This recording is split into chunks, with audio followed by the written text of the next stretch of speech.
ಮಟನ್ದು ಬೋಟಿ ಇದು ಮಟನ್ ಬೋಟಿ sir. Mutton Kurma ಇದು ಬರೀ ಮಟನ್ ಗ್ರೇವಿ ಸರ್. ಸರ್ ಇದು ವೈಟ್ ರೈಸ್, ಇದು ತಲೆ ಮಾಂಸ. ಮನೆ ಬಾಡೂಟ ಅಂತಂದ್ರೆ ಯೂಶ್ವಲಿ ನಿಮಗೆ ಮುದ್ದೆ, ವೈಟ್ ರೈಸು, ಬೋಟಿ, ತಲೆ ಮಾಂಸ, chicken, mutton fry.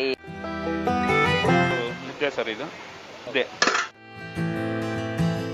Chicken chops ಇದು.